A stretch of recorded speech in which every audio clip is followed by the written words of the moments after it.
Cross Politic begins in 3, 2, 1. I have a heart that breaks for a dying city. Stop cursing your future. Is not true. For all intents and purposes, I am a woman. No government, no political system has ultimate supremacy. Jesus is King of Kings, and it's about time our nation returned in humble submission to his lordship.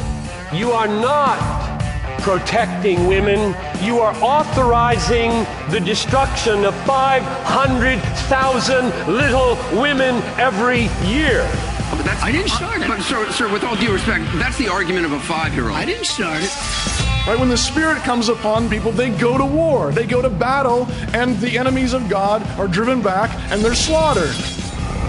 You are listening to Cross Politic with Gabe Wrench, the Water Boy, Pastor Toby Sumter, and the Chocolate Knox. Hello, y'all. Welcome to Cross Politic, and for us today, it's Happy Cinco de Mayo Day.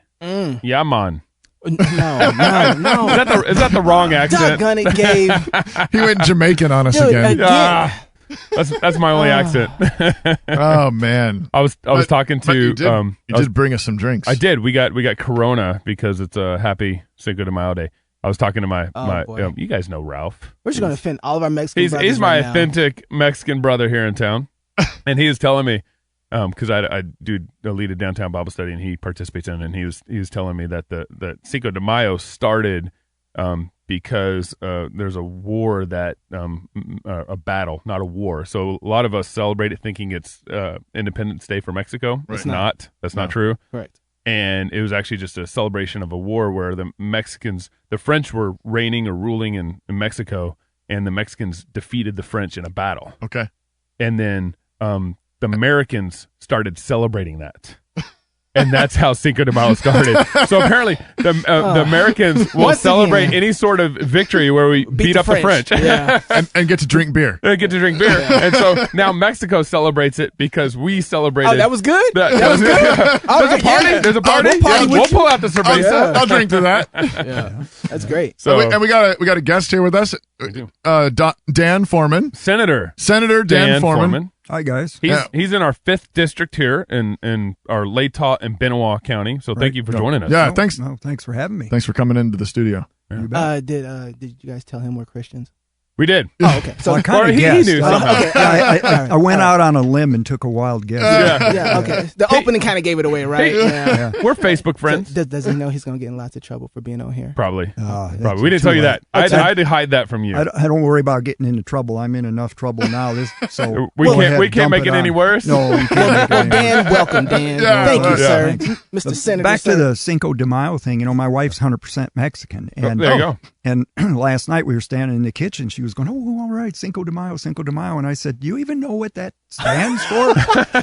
and I said, "I think it's just an excuse to go drink beer and get a little tipsy." And she said, "Oh, shut up." But she didn't know. I don't think too many people know, but if you can pop a cold one, hey, why not? Yeah. Well, gives you a reason to drink. Well, yeah, and of course, Americans, we don't even know. We maybe think it's Mexican Independence Day, which it's not. Well, we barely know what the 4th of July is. Why we're doing that. Let alone Cinco de Mayo. That's right. Yeah. But Gabe, you gave me a packet of salt. Yeah. Yes. I've never had. You just take the salt and you put it in your Corona, and it changes it, man. I'm telling you. Serious? Yeah, I'm serious. You want the salt? I've never heard of that before. It's good. You got to do it. We've always done limes. Yeah, lime and salt is really the way to go. But because I bought this beer at a gas station, they didn't have any limes. You went cheap on me. They didn't have a produce section at the gas station. I'm gonna try it. It's really good. So I got some cross politic news. Did anything happen? Yeah, lots happened this last week. Oh man, did stuff happen? The first thing I wanted to bring up, which is Trump is changing the world. We'll probably he's our savior. We'll probably come up actually later on the show after we kind of get into more Dan Foreman here. But let me play this little clip for you guys first. This financial threat against the faith community is over. No one should be censoring sermons or targeting pastors. Under the federal tax code, the Johnson Amendment says the IRS can investigate churches and they can potentially lose tax-exempt status if they engage in politics. Trump's executive order intends to weaken that law, but only Congress can repeal it. All right, we'll stop. Hallelujah, right there. Trump. Well, is that so? So that happened on the 4th, on Thursday. Okay, I think that was the Religious Freedom Day, celebration of Religious Freedom Day, which was May the 4th. I think it was on May the 4th. Be with you. I thought that was Star Wars Day. Apparently they're the same. So in celebration, or is it National Prayer Day? I think What was it? Yeah, it was National Prayer Day. There we go. I think it was There we go. National Day of Prayer. This has been a busy week for me. I've been able to stay on top of every day of the week. So, and part of celebration for National Prayer Day, Trump signed an executive order that really didn't do much. It didn't do much. It as the reporter on CNN said, it kind of weakened it, but more it just kind of exposed the bill and said now the IRS doesn't have to do anything. They have the option to do something or not, which is still kind of goofy because the IRS has never used the Johnson Amendment at all yet. Senator, I want to know kind of what your position is on this and kind of what you think that, is it helping us that he passed this bill, or is it kind of just saying that? Is it just highlighting it? Or really, it doesn't matter that we have someone in power. Is this bill only effective depending on who's leading the regime? Yeah, I haven't read the bill, but from what I've heard, I think it helps because it focuses public attention on an area that needs some work. You know, when I was bringing my anti-abortion legislation to the forefront down in Boise, there was a grand total of 0 churches that stood up. No way. I didn't get a single phone call, a text, a tweet, an email, a letter. Hey, you got one from me. I messaged you on Facebook. Of course, right. I'm a deacon at my church, so right. No, and there was a Christian fellowship in Coeur d'Alene that's done a lot to help. But I mean, the large, established, generally speaking, usually very vocal churches weren't there. Nary a peep. And that kind of surprised me. And then, you know, some of the other senators said, well, don't be surprised about that because they don't want to run afoul of the IRS. They don't want to jump into a contentious, I guess, political issue. I think it's a moral issue, but, you know, we have laws surrounding it, so it's a political issue. And they just stayed away from it. Now, privately, they probably were cheering me on. And supporting you, right? Yeah. And same thing with pro-life groups. There weren't any in the Boise area that supported the legislation. One approached me and said, we want you to kill the bill. Yeah. Whoa. What? Right. Yeah. They said, was that Idaho Right to Life?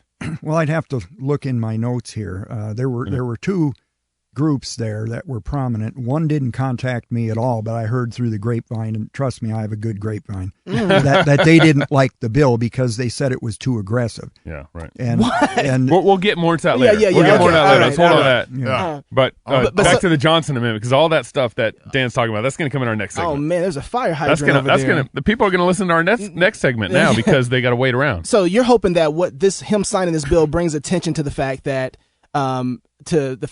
churches can go ahead and be vocal without actually being assaulted by the IRS. Right. I think it needs to be looked at. Apparently, the bill's not perfect. It still leaves an option, as you were saying, for the IRS to go after the church or not. But it's better than where we were before because I think they've got the churches cowed into just being silent for fear of running into tax issues, losing their status. And, you know, what's the function collectively of our churches? It's to talk to people. It's to put the word out. It's to keep people on the right path. Yeah. They shouldn't be silenced. What are we afraid of? Right. You know, really. Yeah. Who cares about taxes? Absolutely. Come on, preach. Give him his organ. We got to get his organ out. Hold on. You're starting to preach. Well, you know, when you're down there in the heat of battle and you're surrounded by people who are good, decent people, and the senators I worked with, I have to compliment them. They're very accomplished, well-spoken, very friendly, educated people, and I think they mean well. But they need to stop being afraid of their bloody shadows. Yeah. You know, when a senator comes up to me and says, "There comes the organ." when they come up to me and say, "You know, that was a bad bill. I'm glad you voted no on it." And I'll ask them, "Well, why did you vote yes?" And they go, "Well, you know, it's just the way things are." I go, "No, I don't know the way things are." Well, actually, I do. Yeah. But we need to stop that. Well, are they afraid of getting their funding pulled? I mean, they got sponsors, donors. You know, the overarching concern for politicians, and I'm not knocking these people. They're good, decent people, and it's not unique to Idaho. No, it's not. Politics is politics, and your overarching concern usually as a politician is get reelected.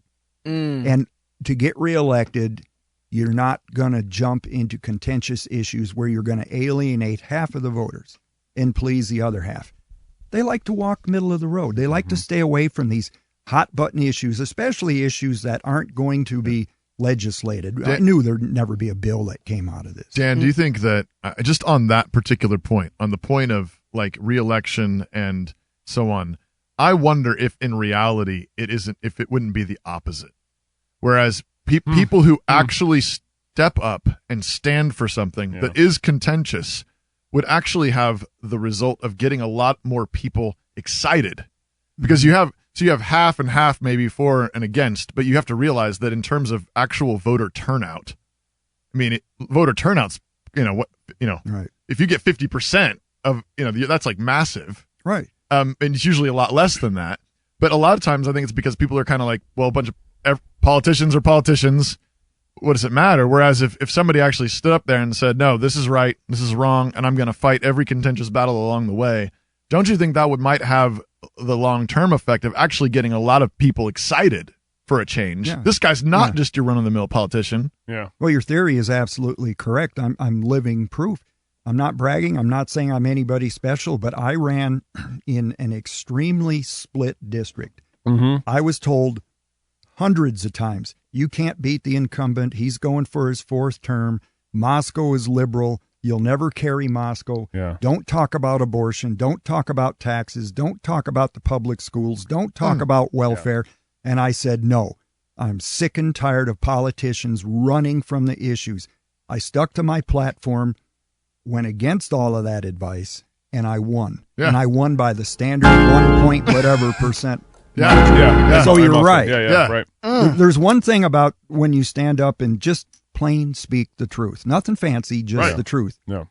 Even your opponents realize when you're speaking the truth. They can't run from it. They can't deny it. They might not like it, but they know you're telling the truth, and it resonates. Right. And that's what I'm trying to get these other legislators to do, is to stand up, vote your conscience. If you know it's right, then do it.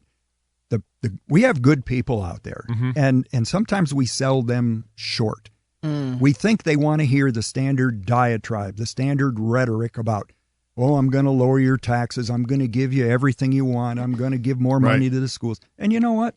The majority of people, the hardcore Moscow liberal aside, the majority of the people don't want to hear that rhetoric. They want to hear the truth. Yeah. They want you to identify the issues and then fix them if you can. Well, and in some ways, I mean, Trump is kind of the big living proof of all this too. I mean, it's sort of, I mean, I have pretty significant concerns and problems with Trump myself. I didn't actually vote for him, but he broke all the rules, right? I'm not going to go to your debate. He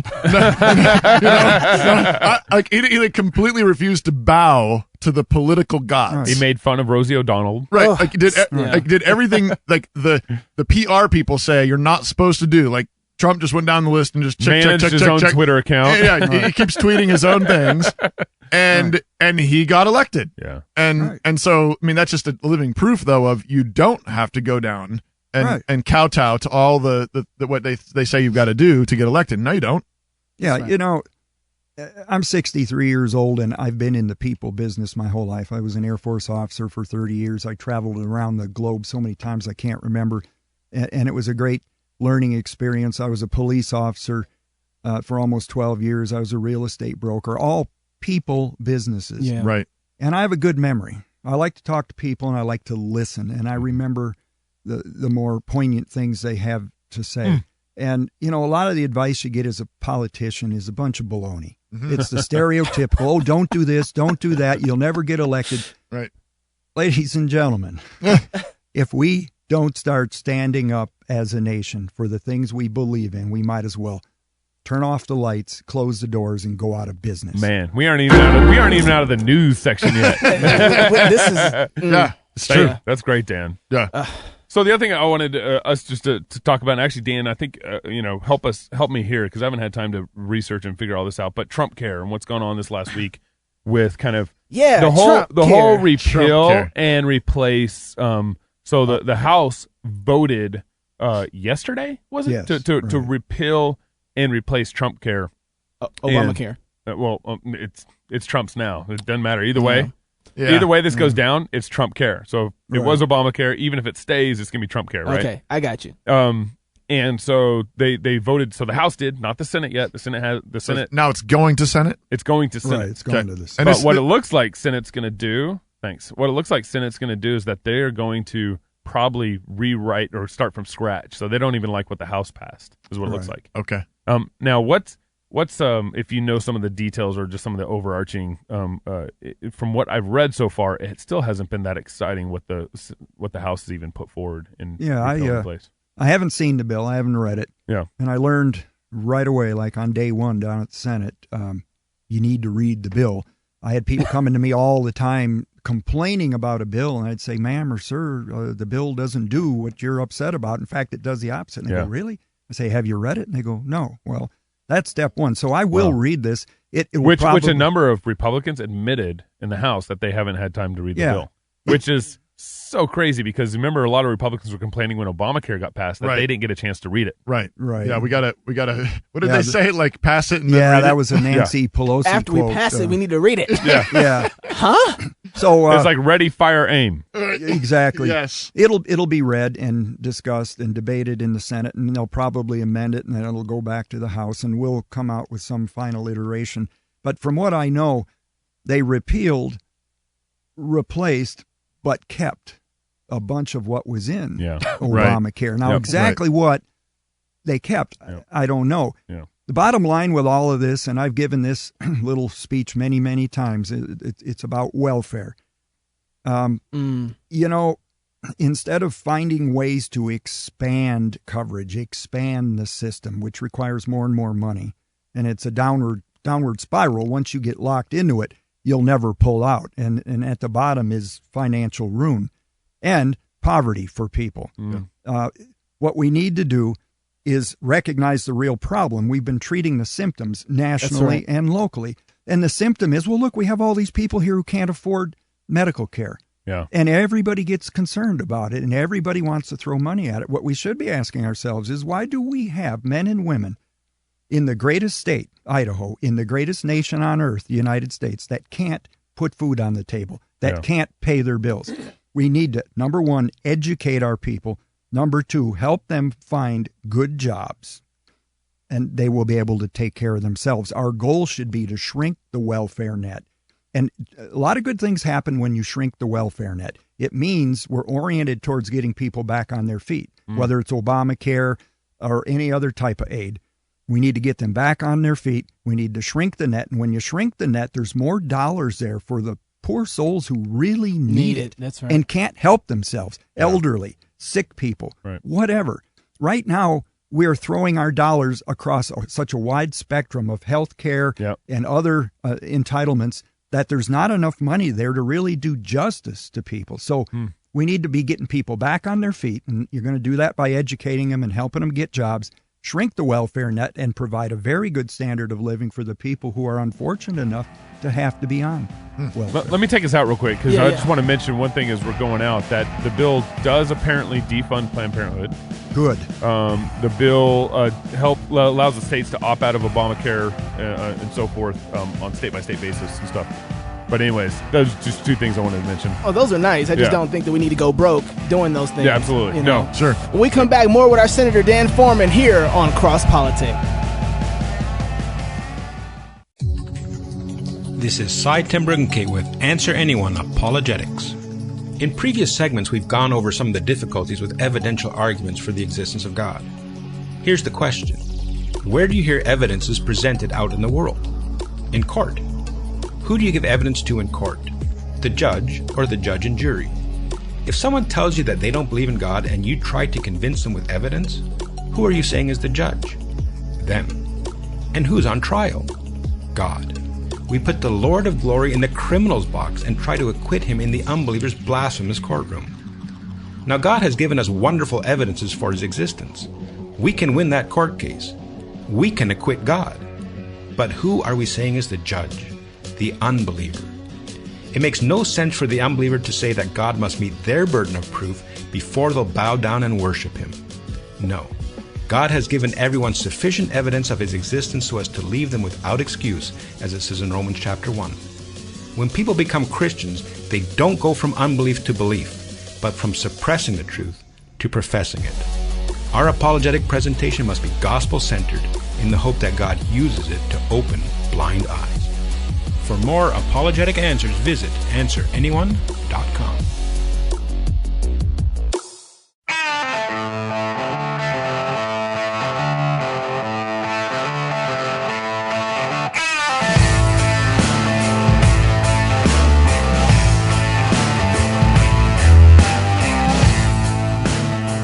Welcome back to Cross Politic. With us in the studio today is Senator Dan Foreman. This segment is brought to you by Corona. With Happy Cinco de Mayo. Hey, man. With a little bit of salt in it. I saw it bubble up over there on you. Earlier I put the salt in it and it was overflowing. That's what you got to put your mouth on it when you do it. So kind of like that last segment. You got to chug it. It just overflowed. Overflowed. So wow. We were talking before the show, but I just want to give our listeners a little bit of background on who you are, Dan.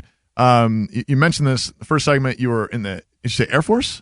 Right. I was in for 30 years. 30 years. Wow. You were a lifer. Yeah, I was. I went through ROTC, Bradley University in Peoria, Illinois, and was able to get commissioned second lieutenant and went in and spent most of my career flying airplanes. Yeah.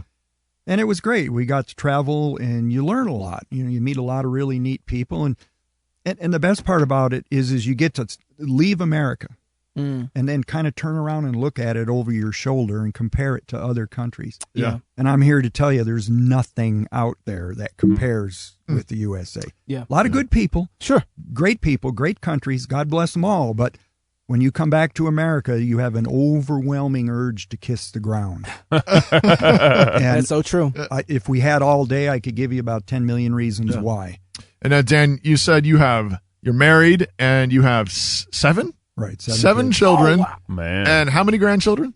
19 at last count. Last count. There you go. Yeah, that's fantastic. And you were a police officer for 10 years, you said? Almost 12, Almost 11 and a half in Moscow. A little bit of real estate. Yep, sold real estate and had our own business. And now you're a senator. Right. For our, what is this? Is it District 5? District 5. Benoit County and Latah County. And you just got back from your first session. Right. 3 months, is that what you said? Yeah, about 3 months. Okay, and so tell us about it. Well, it was interesting. It wasn't quite what I expected. I expected to walk into the hallowed halls of conservatism. Right. At the Capitol building. Right, and this is Idaho. Idaho halls of conservatism. It's Idaho. It's kind of a conservative state. One of the most conservative states. And I walked in and met a lot of great people. And I want to preface my remarks. This is just my personal opinion. I'm not speaking for anybody else. And I did meet a lot of great senators and representatives. They are dedicated people. They're very well educated. And I think they really all mean well. But when I walked into the hallowed halls, I found out it was the hallowed halls of Rhino Land. Republican in name only. Right. And that surprised me because this is Idaho, and it's not supposed to be that way, but it is that way. And I tell people that. And again, they're all good legislators. They mean well. I think they just need to stop playing politics. Stop worrying quite so much about getting reelected. And I understand they want to be reelected. That's human nature. People like to be liked. Yeah, they like to be liked. They run from interpersonal controversy. They don't want to be in the eye of the media if it's in relation to a contentious issue. Mm-hmm. Again, because it's politics. It's the land of politics. Yeah. And it gets in the way. Why did you get involved in politics in the first place? Well, I didn't, and I did. I ran for sheriff here. Okay. And narrowly lost that race. And we have a good sheriff. The guy who won is a good man, and I think he's doing a good job, and more power to him. Yeah. But we had a young man who was running. He was the nominee, the Republican nominee for the Senate. The last minute he quit. So Secretary of State gave the Republican Party up here in District 5 a couple of weeks to come up with a candidate. Choose a candidate. Yeah, and I eventually got a phone call, and they asked me if I would be interested in doing it. And I thought it was a joke at first. You know? Sure. Yeah. Right. And you guys don't know who you're asking. Yeah, but they said, no, we're serious. Yeah. You just ran a good race. Your name is out there. People know who you are. Yeah. And you're not afraid to stand up and speak in front of a crowd and put the word out. You know how to campaign. And so I said, okay, give me 24 hours to sleep on it, and called the next day. And my wife and I had talked, and we said, all right, we'll help. We'll do what we can. Yeah. And immediately the phone calls and nasty emails were coming in. You'll never win. You'll never beat the Democrat. This is Moscow. We know you're a conservative. You know, all that kind of stuff. Was that coming in from like our own conservative camp, or? No, it was. Well, there were a few people who rolled their eyes who were conservatives and said, "Well, man, you're going to have a tough time beating this incumbent." Yeah. And but most of it came from the hardcore liberal contingent in Moscow. Pretty nasty, pretty rude, pretty vulgar at times. And really? Liberals. Yeah, liberals. Yeah. Well, it sounds like they felt threatened, though. Well, I mean, if they're coming after you like that. I think they looked at the age of the young man who preceded me, the gentleman who quit, and they thought they were going to have an easy go because he was so young. Yeah. Right. And then I came in and they went, okay, the game just changed. Got a little more serious. Now we got a 63-year-old guy who's been around the block and knows everybody around town. So it changed. And my wife and I, and she was with me every step of the way, we worked it very, very hard. We went to the heart of the enemy camp. We didn't campaign in conservative land. We campaigned in liberal land, which is Moscow. Yeah. And I think, drew quite a few votes away from the center of the road or slightly left camp. You had to. Yeah. To win, you had to, right? And we won by the standard margin. It was like 330 votes, which is 1-point-something%. And that's the way it goes in District 5 because it's a split district. Right. Yeah. Wow. So this last 3 months, it's you said you didn't run into the halls of conservatism. It was Rhino land. Right. Can you give us some examples? I mean, especially just for our Idaho listeners, like what are some of the places where you were surprised at the lack of conservatism? And you came in with a splash. Well, I did. Right? I was counseled again by many.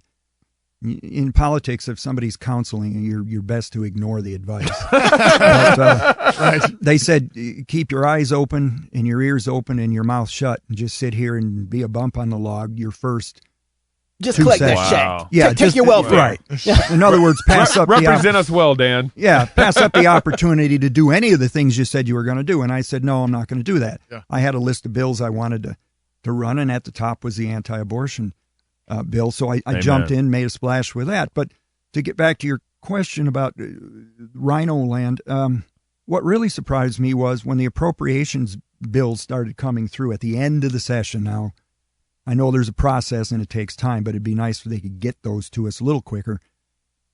Everybody just wanted to vote yes. Huh. Don't rock the boat. Don't vote no, because then the bill has to go back. It has to be reworked, and we might have to stay here longer. And I don't know what the overarching concern was there, but they just rubber stamp, yes.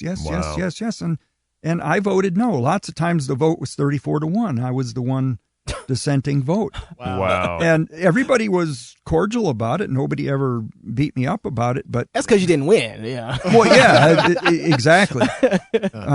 And again, senators would comment, well, there was a lot of fat in that bill, but I voted for it anyway. I understand their concerns. That's the problem with our government. It hasn't learned to live within its means because our people haven't learned to live within their means. Everybody wants everything. They're choking on government pork. Yeah. And it has to stop. Yeah. Right. Yeah. So tell us about the anti-abortion bill that you brought up. Can you describe what the bill, what it was, and how did it go? It was pretty simple. I kind of modeled it after a petition that I tumbled to up in Coeur d'Alene, and that petition is still out there somewhere, I'm sure. And I made some changes to it. I took it over to the Legislative Support Office where they screen the laws and all the different things you need to know when you're putting a bill together.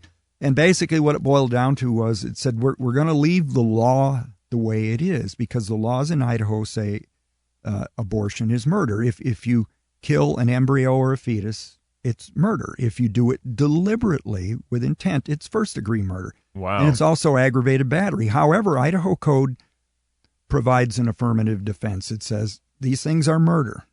We accept that in Idaho, but we're not going to prosecute you in the case of a legal abortion. Mm-hmm. Huh. So all I wanted to do That's what was, it says in the current statute. And I've got all those codes here with me, Yeah. but so I just wanted to drop that part that provides the affirmative defense. Right, so just repeal that part of the policy. That was it. Now, I took it to the Attorney General's office for a review, which I did with most of my bills, a legal review, and I talked to a deputy AG who was very cordial and very helpful, and he liked my bill, but he said it's never going to fly legally because of Casey versus Planned Parenthood and Roe versus Wade.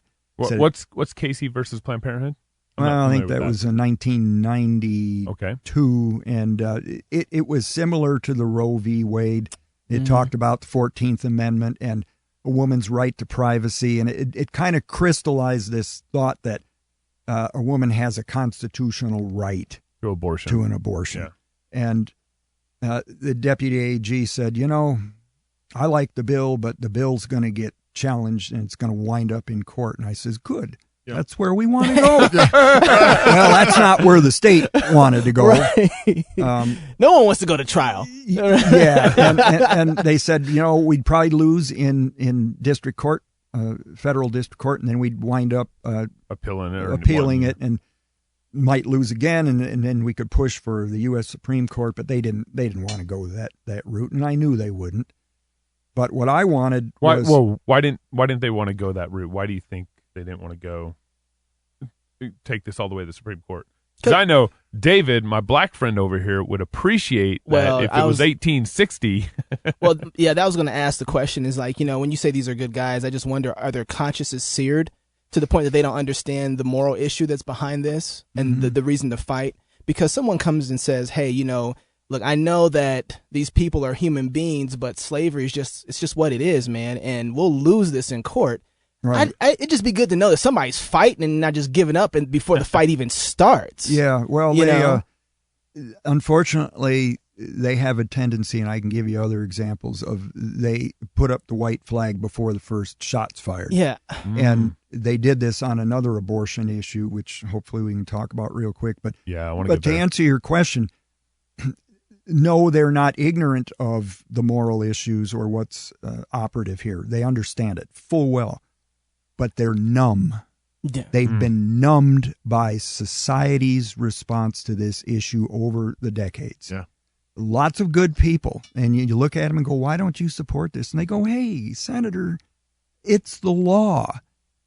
Well, okay, but if the people don't like the law, they change the bloody law. That's the way our country works. Right. We're not enslaved to the Supreme Court, to 9 lawyers wearing black robes. Right. If they do something that violates the state of Idaho's constitution or moral conscience, we have not only a moral obligation, but a legal right to stand up and say, no, not in Idaho. We're not going to do this. Right. And that's what I wanted to have happen. I think we took a big step down that road. And then there's always next session. We can try something else maybe, or maybe the same bill. We did get a lot of media coverage, and that's good because people will start thinking. So what happened with your bill? I couldn't get it into committee for a hearing. The committee chair was a real gentleman about it. Now, these are people on your team, right? So these are people. These are all Republicans. These are Republicans. Dominant Republicans. Who you're trying to get them to say, hey, guys, let's put forth this bill together as a unit so that we can vote on it. Get it inside of get it heard, right? Maybe even pass a law to save lives. Exactly. And you couldn't even get people on your team to say, hey, let's do it. Sadly, that is correct. Wow. I couldn't get a hearing, which means I couldn't get a bill number. If you don't get a bill number, it doesn't go to debate on the floor, or it doesn't go to debate in committee, full committee, and then it never makes it to the floor of the Senate. So how come you can't even get a hearing in the first place? Like, what do? Do they have some sort of, they can just tell you, no, we aren't going to give you a hearing? The committee chairman can tell you, No. It's guarded by one person. One person. So we got to get you on the chair. Well, that's a that's what we need to do then. Yeah, that'd be something. That's a bottleneck in our system, and I've complained about it quite a bit. One person on a committee. There's 9 folks on the committee, but the chairman can go, nah, we don't want to look at your bill. So it never sees the light of day. I say, let the 9 people discuss it and vote on it. Ooh, question. Yeah. What's the name of the person on the chair? I was going to go there. Who's the chair? That didn't let this go through. Yeah, it was Jeff Sidaway, but in his defense, I think he supported the bill. And he gave me a chance. He says, you go to the other 8 people on the committee, and if you can get, I think it was either 4 or 5 of them to be even close to supporting, he says, I'll give you the hearing. So he was a gentleman about it, and I think he wanted to do the hearing. I'm sorry, no offense, but that sounds cowardly to me. Well, I mean, just straight up, I'm sorry. If take a stand, this is a life be the issue. man. If this is a life issue, right? And you can say, you know what? How about we make everybody else get on board? I remember a little story. Going to say that to the next little baby that's going to get chopped up in Idaho. Well, I remember a little story in the Bible where there was these 2 different camps, and there was this valley in between them, and you had all these afraid men on one side, and these was there a giant on one side? There was a giant, right, on this one side. Yeah, and there's this little boy coming to see his brothers. Teenager. Yeah. Teenage boy. He's like, hey, what's going on? And he goes out to this battle that nobody else wanted to fight by himself and kills the giant. Right. Yeah. And because of that, made the army of God empowered to want to go and fight. Right. So you don't really need to get 3 or 4 or 8 guys to agree with you. You just need somebody who fears the Lord and is willing to say, Amen. We're going to throw this first rock. Amen. You know? Right. And so, I mean, that just sounds cowardly. That's exactly what cowardly is to me. Is not being that man. And well, and I go back to I mean, I'm with you. I mean, you're gonna tell the little ones, right? These little ones just having their lives snuffed out. Well, if we can get 4 other guys, 5 other guys, we just need just a little more consensus, and we all just agree. A little more consensus. Here's the thing: we all agree. Right. We know that this is murder. We know that this is wrong. Like we actually agree to that. Did the other people on the committee agree with you that abortion is wrong? No, so I found too that wouldn't agree. I thought that would probably support it.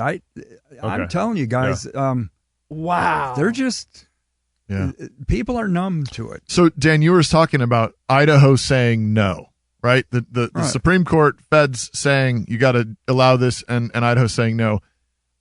We've talked quite a bit on this show over the last number of months about the whole kind of nullification thing and just state sovereignty and states needing to step up. Who did we talk to about the federal lands thing? That was Russ Fulcher. Russ Fulcher. We had Russ on about that. We talked to him. Ken DeVries too, I think. Maybe Ken DeVries as well, but Russ was the one that pointed out to us that it's some gigantic portion of the Idaho budget. Yeah, that's right. That's compensated by federal funds, where they're sort of like they've taken all our land and they're like, but we'll pay you for it.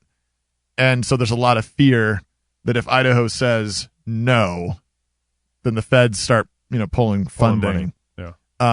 That brings up an interesting topic. We need to.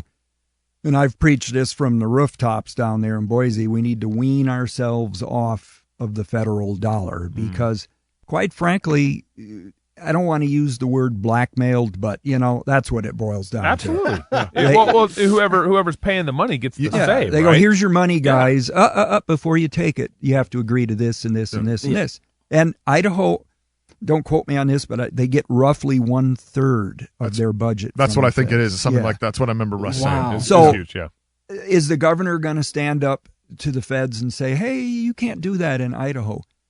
Well, I don't think so, and I think he's got a lot of dollars and cents reasons why. I got another story about this, about eating the king's meat. But Washington, isn't there proverbs about that? Washington and Colorado and these other states are saying we're going to smoke pot. Yep. Hey, we're going to be what is that? Sanctuary cities. Come on, people are doing it. Yeah. Okay, I'm gonna let my blood kind of settle while we get ready to come back and talk. Don't let it settle. No, all right, then I'm gonna be completely upset. More with our senator next on Cross Politics. For 21 years and counting, New St. Andrews College has sought to obey Christ's Great Commission to disciple nations and build him a house, not just in Jerusalem, but throughout the world. Not with stones and mortar, but with living stones. We build and fight. This is the task of a Christian liberal arts college, to equip students with the tools to build and fight. And this is our joyful task as we seek to graduate leaders who shape culture through wise and victorious living. To learn more, check us out online at nsa.edu/explore.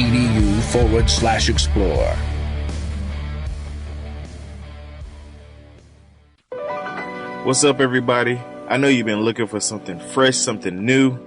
Well, your search is over, because you found the bar. That's right, Biblical and Reformed. Every Tuesday, we drop a new episode, whether it's me and my crew talking about theology, current events, or even a great interview. You can find us at any podcatcher. Just search Biblical and Reformed. Welcome to the bar. Canon Press is a publishing house located in Moscow, Idaho. Canon Press, we create and provide products that sketch a vision of the whole life, a whole culture, a life full of beauty, tradition, education, community, laughter, and celebration, unashamed of Christ, and sharply at odds with the values of modernity. A mature culture with the church at the center, living out the good life, one family at a time. We believe our book, audio, and visual selections reflect this exciting life that God has given us under the sun. As the wisest man said, go eat your bread with joy and drink your wine with a merry heart, for God has already accepted your works. CanonPress.com.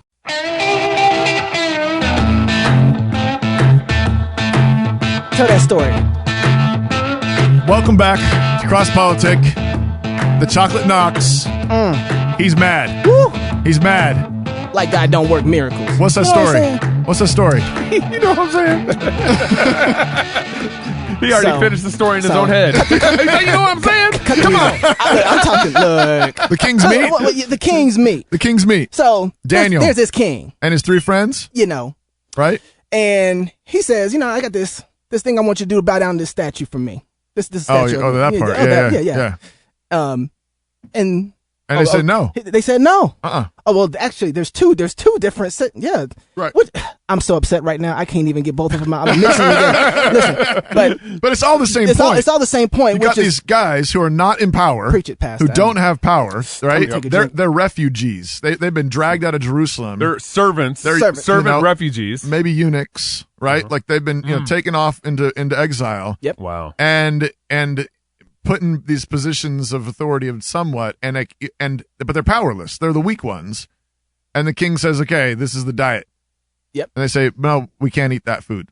Right? Idol food, right? Wasn't it? Yeah. Well, yeah, and they got the dietary restrictions that they got to place on the Jews. Sure. But then you also got the big golden statue. Yep. Right? Bow down to the statue, and no, we're not going to do it. Bow down to it. We're not going to do it. You can't pray. Right? You can't pray. And Daniel just goes home, knowing the law, finds a window, and prays. Yeah. Knowing the law, finds a public window. Hey, y'all, look what I'm doing. Exposed to the public square. Right. I'm talking to the living God. Yeah. Right? Yeah. What you said I couldn't do. Right. Yeah. But that it takes so faith requires a kind of defiance.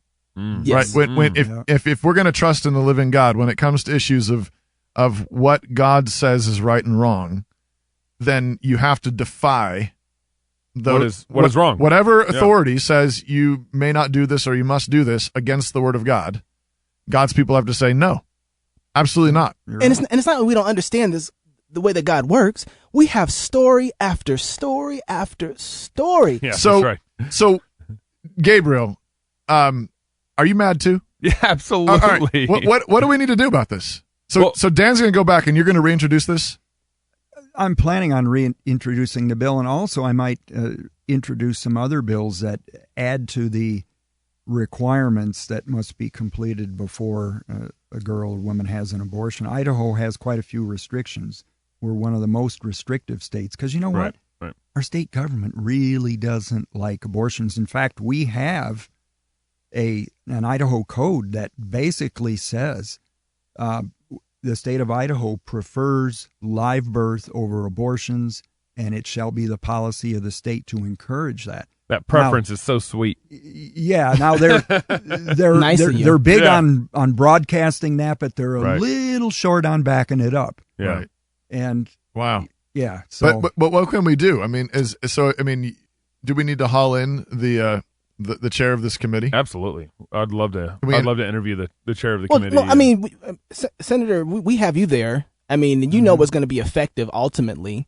What is it that we can do as people who have sent you there? What is it that we can do to support you and get things like this passed in Idaho? What's our best method as Christians? I mean, I'm sure praying for you is one of them. Yeah, that's important, and a lot of people did that, and you can feel it when people do. Amen. Because just about the time you're ready to go, this isn't worth it. At least that's what you're thinking. Because if you're human, that's you're the gonna carnal get there. thought. Absolutely. And then someone will call and say, "Hey, God bless you for what you're doing. I'm praying for you. You're doing the right thing. It's about time someone stood up." And then your whole day changes. Back to the fight. But here's what we can do. We've been trying to win this battle in the legal courts and in the legislatures. And we can't win it there because people are too scared. We need to fight the battle in the court of public opinion. We need to be large and in charge, loud and in their faces. We need to take a page out of the liberal playbook. We need to be everywhere at all times, and we need to talk.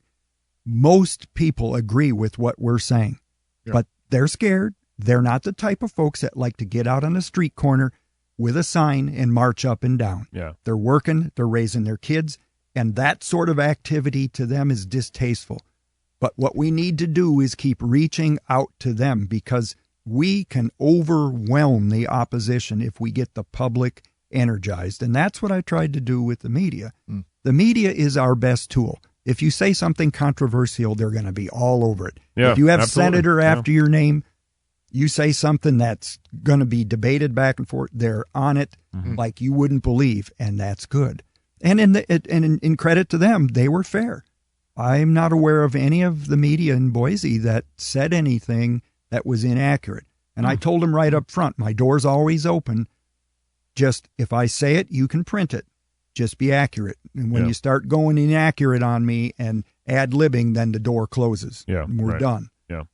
Because this is about informing the people. Well, because part of this is they don't need to be inaccurate with you, because being accurate with you is controversial. Right, exactly. Right. Well, we don't need to read that. I wouldn't even have wrote it this well. I was interviewed by A&E. You guys are absolutely right on the money with that. Right. You should have seen the looks on their faces the first interview I did. They asked me all these questions, and they thought, well, here comes the double talk and the blah, blah, blah. equivocation and the rationalizing. Nuancing. And I answered them, yes, no, this is bunk, no, this is good, this is one, and they almost burned up their notepads. They were writing so hard. They found, I got 5 articles right here. They found an endangered species for National Geographic. I did a 1 hour Dan TV. Foreman on the front cover. A&E came.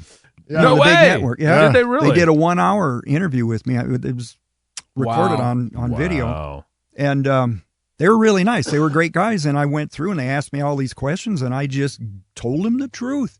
And when it was over, the gentleman who was directing the whole thing came over and he said, I don't think I've ever seen anything like this before. Man. Wow. He said, way to go, Dan. You're a politician and you actually answered all the questions. Wow. Now, what are your colleagues? Your colleagues see you getting some of this attention, like A&E and stuff like that. Mm-hmm. Did that embolden them to be like, hey, I can stand up like Dan? No. Or does that?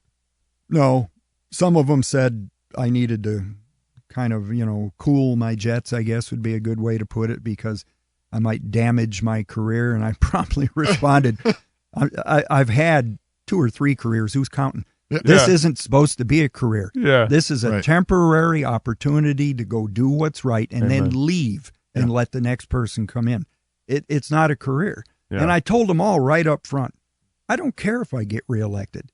What's the point of being reelected if you come back and do nothing, session after session? Amen. Use your time that's been given to you, do the best you can, and let the chips fall. We kind of need to start. That's it. We need to start asking people, like, election question. You're running for office. Do you care if you get reelected? Yeah. Yeah. That's like, you almost need to just like if you don't. I mean, because otherwise, if they care that much, they're going to sacrifice for, like, that's the God. Yeah, but they say I don't care. Like, I'm going to do what's right. And I don't care. Or you could even say, it's like, yeah, of course I care about getting reelected, but what's more important to me is representing my people and my conscience in the state of Idaho. Yeah. Mm-hmm. Because of course at some level you want to get reelected because that's why you're there in the first place, because you want to be an impact and influence. But I think given the system though, like that reelection God, that's really what it is. It's sort of it's kind of idolatry. Yeah. It's I'm preaching this Sunday on Luke 14 and it's the passage where Jesus says, if you come after me and you do not hate your father and your mother and your wife and your children and your own life also, you cannot be my disciple. Yeah. And you're like, whoa, Jesus. That's strong. Right? No, you don't really mean hate, right? But what's the Greek say? He's speaking, and it says, hey, I looked it up. But if you, it still stings to say it like that. But if you think about living in an ancient Near Eastern culture, where these systems of honor go deep, and family honor is deep, and it's still this way in Muslim cultures today and Hindu cultures and so on. But if you do something that goes against your family, it is considered hatred. It's anathema, right? Yeah, and sometimes you're risking inheritance, you're risking life, all of these things. And Jesus knew that that's what it would require. And in some ways, kind of like the political system is kind of our system of honor, or maybe celebrities, or there's all the these massive multi-billion-dollar systems. And it's like toe the party line, do not rock the boat. And if you go in and say no, I'm going to rock the boat. Mm-hmm. You're gonna hate. You're gonna be hated. You're gonna and you're gonna bring the hate. And in that way, I think you got to say like, I don't care. Yeah, I don't care. I'll tell you. You just made me think of John. The end of John chapter 4. John is full of 7 signs, and each sign, God, the way Jesus works in the Gospels, he does so many miracles and uses so many different means and so many, sometimes he's present, sometimes he's not. Sometimes he spits in the saliva and makes mud out of his saliva and then rubs the guy's eyes and performs a miracle. But each sign is just pointing to something far greater than what is actually physically happening in that moment. Sure. And John chapter 4, and the end of John chapter 4 is the second sign in the Gospel of John, where the nobleman comes to him and he says, "Hey, my son's sick." Right. And Jesus says, why are you coming here? You seeking a sign. All you care about is a sign. And the nobleman, the way he responds, he doesn't even acknowledge that Jesus was kind of poking at him. Yeah. And the it's like the nobleman responds and says, "No, I'm serious. My son's sick. Yeah. Please heal him." And Jesus says, "Go your way. Your son lives." Yeah.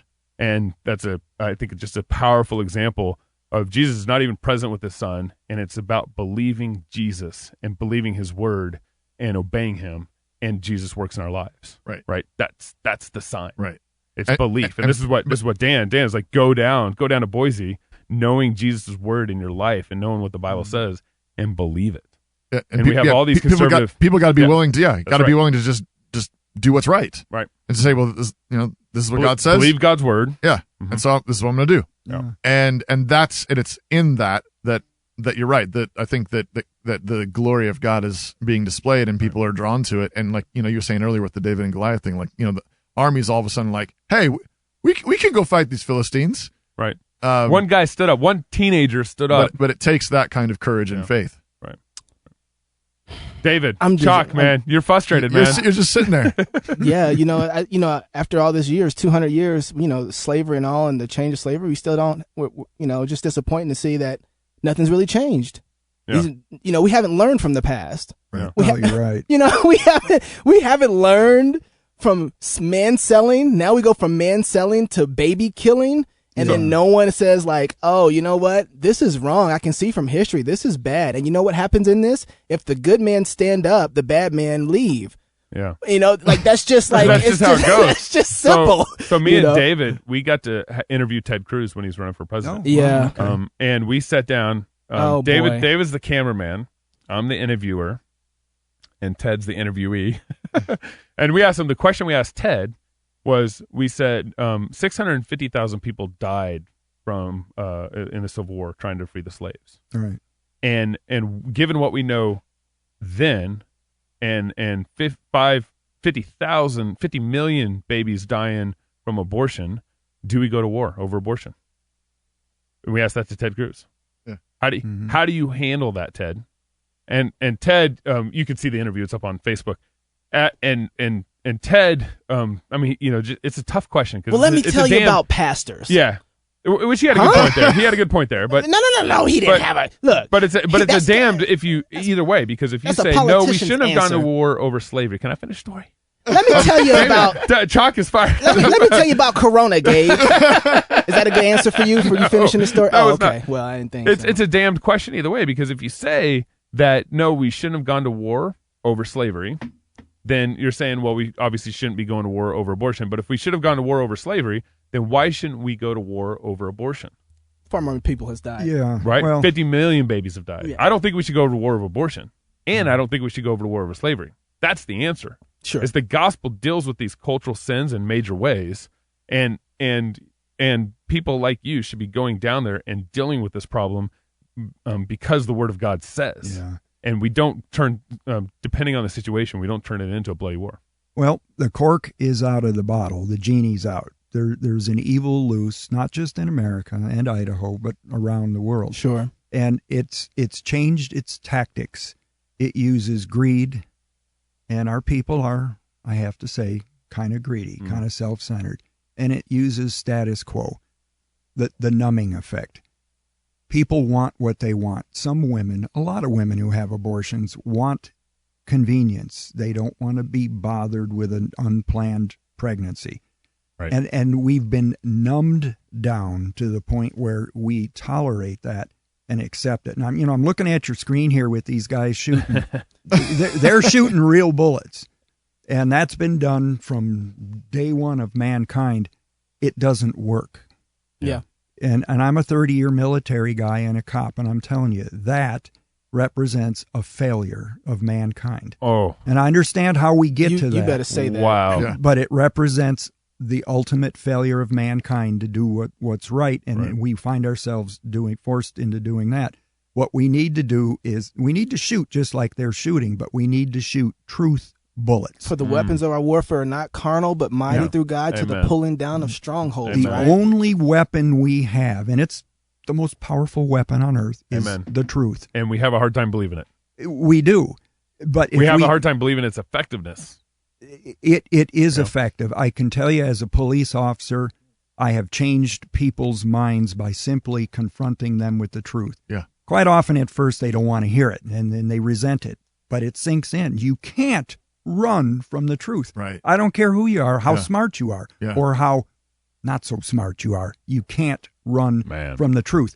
But our people have fallen into the trap of being silent. And if you're silent, the evil forces just keep rolling along. And that's what's been happening. In the absence of truth, you've got lies. Exactly. Yeah. The only thing necessary for evil to win is for good people to just stand there and do nothing. Yep. And we're real good these days at standing back and doing nothing. We don't want to speak out. We don't want to have fingers pointed at us. We don't want to be called names. Right. Well, folks, if we don't stand up, we're going to lose. So that's the choice we have. Yeah. Stand up and we'll win. Right. It's already been written. That's right. We can't lose. Jump to the last page of the book. That's we right. can't Dan. lose. That's right. But people are still people, and they're scared, and they're looking for leadership. They need to hear the truth. They'll recognize it when they hear it. And they need to hear it over and over and over till it sinks in. And that's where we're starting to stand up. I can tell you right now, people are being called to step on one side of the line or the other. The lines are being drawn pretty clear. There's no middle of the road. There's no I'm a moderate. You're on this side or that side. And that's what's happening with ordinary people. Yeah. When I campaigned, I can't tell you how many people told me the same thing, unsolicited. I came to Idaho because the line's being drawn. I want to be on the good and decent side of the line. This is a good and decent state. I came here and I'm not really sure why. I don't have a job. I packed up and moved. I can't tell you how many people told me that. Wow. There's something going on because things are bad and there's a war coming, and it's a moral war, spiritual war. Mm-hmm. There's plenty of those kinds of wars going, but those are distractions. That's right. Those take your mind off of the real topic. They take your eye off the target. Yep. Our true weapon, our true gift is ultimately that of reconciliation, right? That's what we've been given, the gospel of reconciliation. Yeah, How do we win against our enemy? We preach the gospel to them and ask the Holy Spirit to convert their hearts. Tell the truth about tell the truth sin. about it. Sin. That's tell right. the truth about Jesus. Tell the truth about his death and resurrection. Tell the truth about his lordship now. Amen. Tell the truth about his word that gives us light, that shows us how to live our lives, how to love our wives and our children and our grandchildren, how to build lives that are under God's blessing. Amen. That truth is beautiful, and that truth is being blessed by God as we embrace it. Senator, before we leave, tell us how we can pray for you. Well, just keep me in your thoughts and prayers. It does work. You know, those who say it doesn't work, they're wrong. They don't know what they're talking about. They just haven't experienced it yet. It takes a lot of energy, and it takes confidence in what you believe in to go down and be effective as a representative or a senator. You know, I was asked halfway through the session by a very senior senator, well, what do you think about all of this now that you're here? And I said, here's what I think. I think you need to bring your sense of morality and justice with you, because you won't find it here. You're not supposed to find it here. Wow. You won't find it here. They're not going to provide you with that. Yeah. You have to bring it with you. So the best thing you guys can do is keep doing what you're doing, putting the word out, because it's so nice to get those supportive calls and letters where they say, hey, we know what you're fighting for. So we need to call you too. Call you from time to time. Say, hey, you're doing a great job. Send your email. Absolutely. Keep fighting, brother. All right, we're going to do that. Love God with all your heart, soul, mind, and strength. Love your neighbor as yourself. And until next week, go fight, laugh, and feast. Thanks again, Senator. You bet. This is Cross Politics.